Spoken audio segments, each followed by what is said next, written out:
which seems, if anything, even more far-fetched, the Kappa, the creature in the water whose preferred victims are children.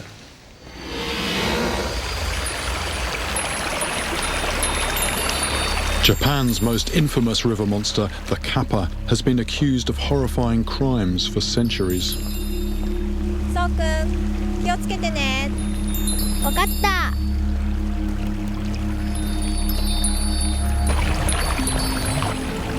Although strong enough to kill cattle and horses, its preferred victims, children.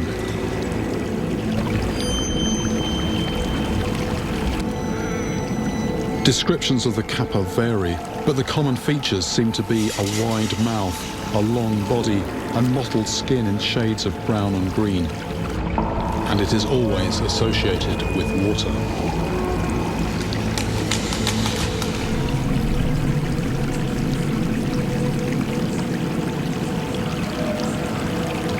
Often taking its victims completely unawares.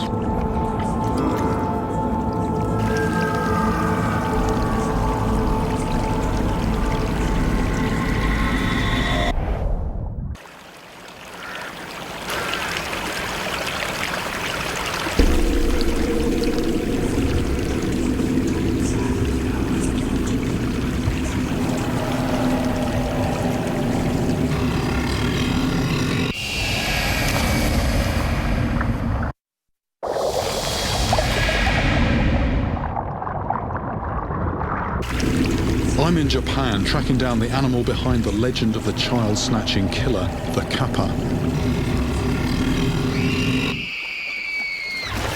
It drowns its victims and sucks their spirit out of them.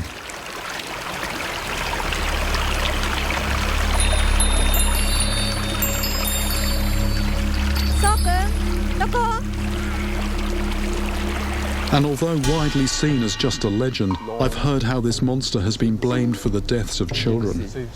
Professor Kurida told me about his two school friends, whose drowning was attributed to the sinister Kappa. Everyone I speak to in Japan seems to know of this monster.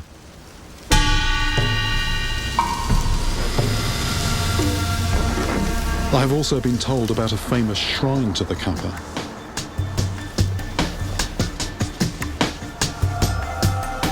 A place where people make offerings to keep this sinister river monster away from their children.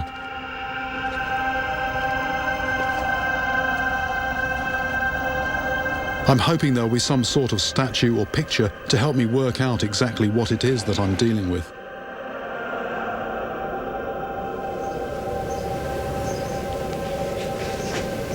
And there it is.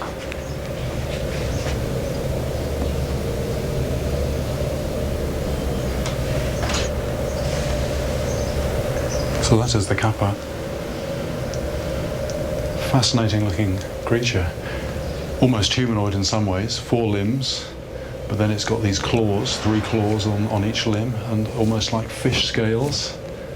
You know, it's obviously a very, very powerful mental image that people have. Everything here, these are all offerings. There's sake there, there's even some water, there's books, there's all sorts of drawings. But everything offerings that people have left here. And what I'm really interested in is finding out what real creature might have actually given rise to the Kappa.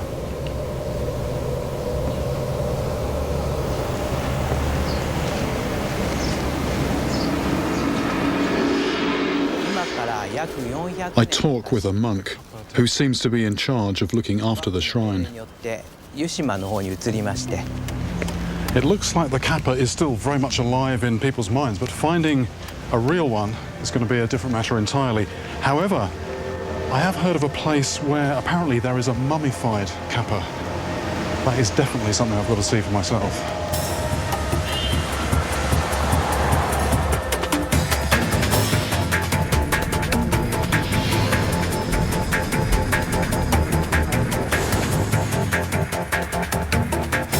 I've travelled to the south of the country. I'm a couple of hours outside Fukuoka, and maybe the answer to the Kappa mystery is inside this brewery.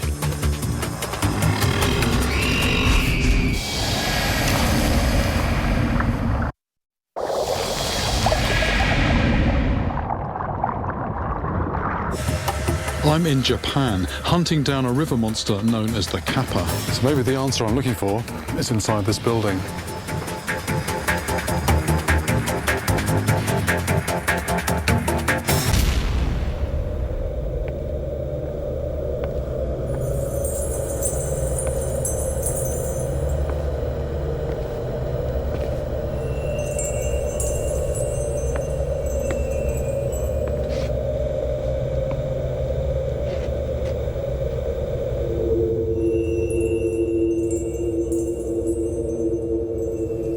Well, here it is.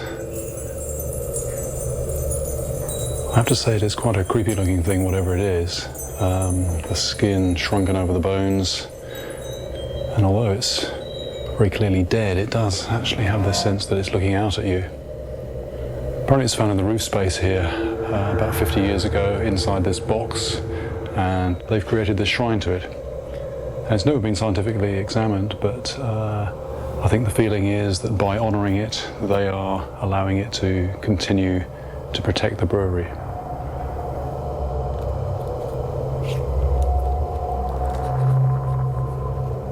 It's some 400 years old, which dates it back to the Edo period of Japan, a time of superstition and fantasy.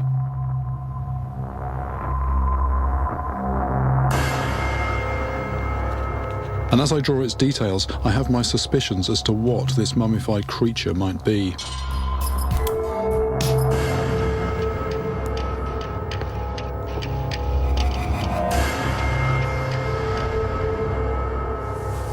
Thank you.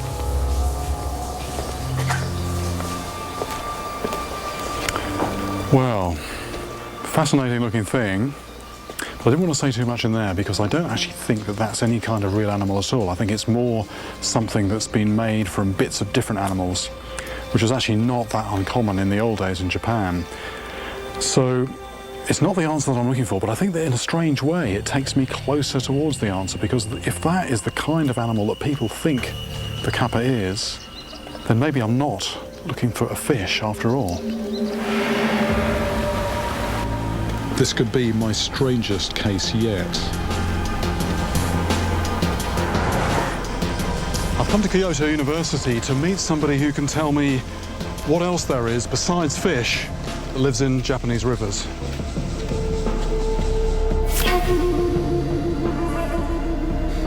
Professor Matsui, can you tell me about what is living in the rivers in Japan apart from the fish? Crabs, rocks, and newts, salamanders, turtles. Turtles. Now that instantly triggers my thought process. I have encountered large turtles before. Could the Kappa be a turtle? It would have to be a giant to inspire this legend.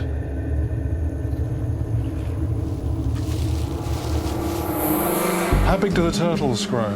The biggest turtle is about not so big, nearly 50 centimeters. Nearly 50? Yeah. That's about 50 centimeters, isn't it? That's something like But, that. Not big enough to be the child-snatching Kappa. But turtles have clearly influenced the legend, as the Kappa is sometimes depicted with a shell. But as we talk further, Professor Matsui tells me of a creature known locally as the Hanzaki, which lives in rivers and grows nearly 6 feet long. But it is very rare now. To find one, I'll have to travel into the remote hills. To meet a man who has dedicated his life to studying this mysterious creature. Is this another Japanese wild goose chase, or have I found my river monster? I meet Mr. Toshimoto in his Riverside Institute dedicated to the study of the Hanzaki, and he shows me a skeleton. But he assures me this one comes from a real creature. So here it is, but in some ways I'm none the wiser. I mean, it does look very fish-like. I mean, it looks a bit like a mixture between catfish, lungfish, and eel. But it's not quite as simple as that. There are other bones here as well. It's a middle-sized one. It's 3 feet long, but that's just a middle-sized one. And there we go. That could easily grab hold of my hand. Same hand. Child. Some photographs in here of bite marks on hands, which is starting to concentrate my mind a bit. Very sharp. Yes.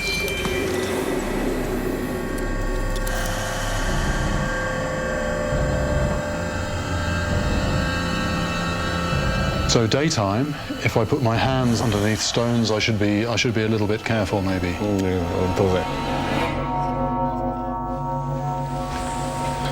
Well, I've come to the right place. I'm off now to look for a Hanzaki in the wild.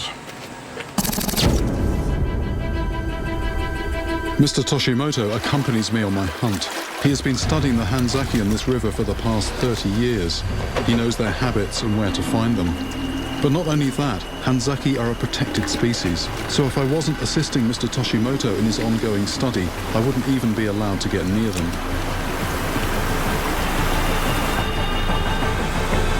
This animal has sharp teeth that will cut my fingers if they actually went anywhere near its mouth, so I've got my bite-proof Kevlar gloves on.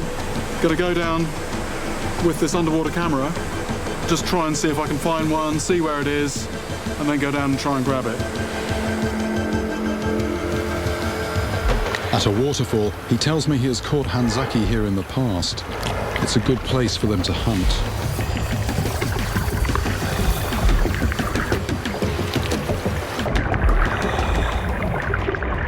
There are plenty of fish here.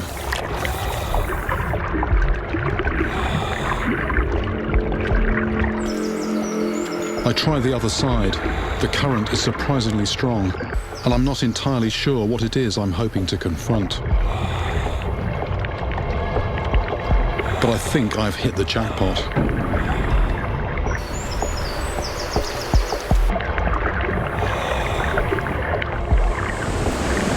Down here, or it might be two. There's a tail sticking out, about 4 or 5 foot down in the water, but it's right underneath this rock. It did move, as I came past, it did sort of shuffle further in though. But you understand, the problem is, I just have the tail, a little bit of tail sticking out. So hold the tail, grab tight. Okay, so grab tight, and then in the net. Okay, I'm worried it might double round and have a go at me. It is a tough and robust animal, so I need to get a firm grip for its safety and mine. This isn't a monster I can catch on the end of a line. I've got to use my hands.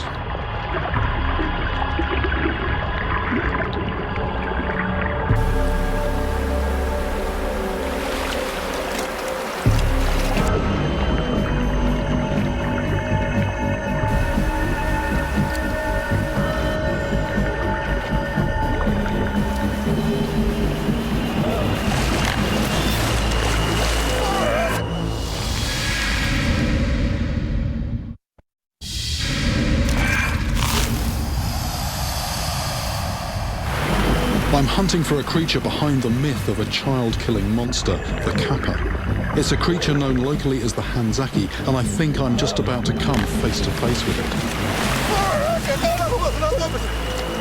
I have caught a Hanzaki, better known as the giant Japanese salamander, one of the largest salamanders in the world, and the creature that I believe is behind the Kappa legend. They get bigger than this, but wow, this creature is aggressive, even though we mean it no harm. The good thing is that these guys, unlike fish, are just as at home on land as they are in the water. Pretty soon, he calms down. That is a Hanzaki noodled, and I'm very pleased that even with my gloves on, my hands stayed away from that mouth. He wasn't too amused by the fact that he was just pulled out of his hole like that. But this, I think, is the creature I've been after. Looks a bit like a fish, but it's got hands. And that's exactly what this has got. Mr. Toshimoto is monitoring the health of the Hanzaki population along this river. It's nearly 10 pounds. Measuring, weighing, and micro-tagging every one of his catches. Counting all the digits, all normal. So that when he recaptures them, he can build up a clear picture of how this incredibly rare animal is faring in the wild. Best part of a yard long. And now we have collected a new one for his study. This is an animal that hasn't been caught before. It doesn't have a chip in it, so that's a really good capture. Normally I wouldn't be allowed to touch this, but the fact that I'm acting as Mr. Toshimoto's assistant means that I'm able to work with this animal.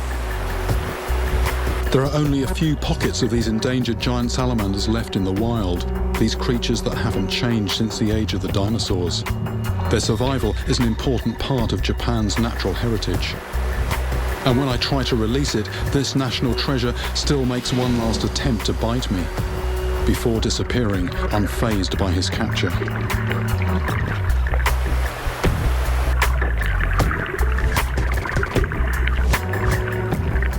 As darkness falls, my goal is simple. I want to catch an even larger one that is big enough to potentially pull a child underwater. I struggle to avoid getting bitten by the last one. I wonder how I will tackle a giant at night. And since these salamanders are reputed to grow to nearly 6 feet long, I'm not even sure I want to.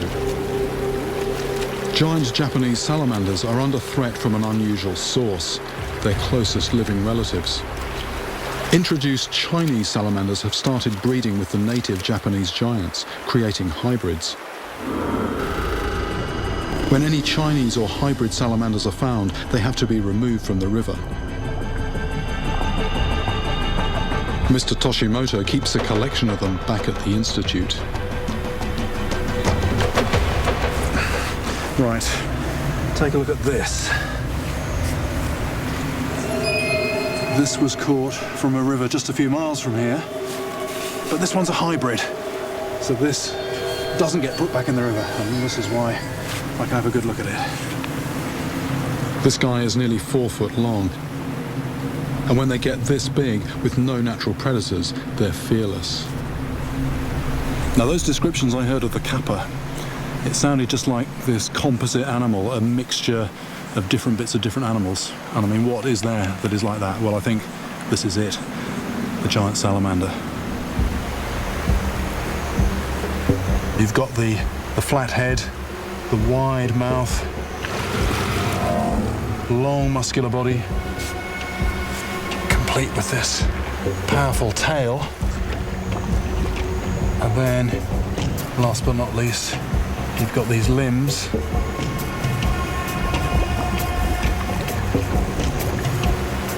It's just like a fish with limbs. Now, if you saw one of these down in your local stream, I can fully understand you not wanting your child to go swimming there. Unlike most river monsters I encounter, which like deep, dark water, these salamanders live in small, crystal-clear rivers. The kind of streams you would let your children play in. And watching them catch a fish, you can see how the idea came about that the Kappa kills its victim by sucking out its soul. These voracious predators literally vacuum up their food.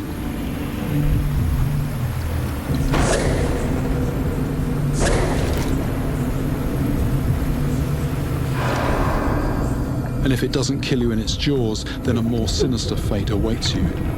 Imprisoned alive in its stomach while you slowly dissolve.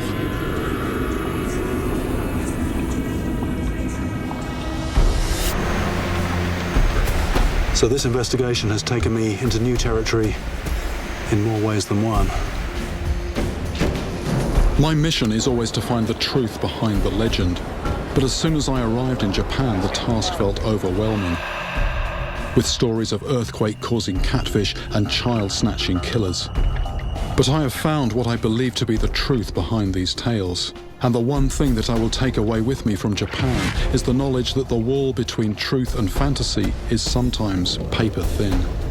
I can fully understand how this creature could inspire legends.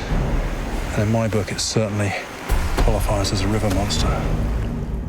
To find out how you can help the people and animals affected by the disaster in Japan, log on to animalplanet.com/raw.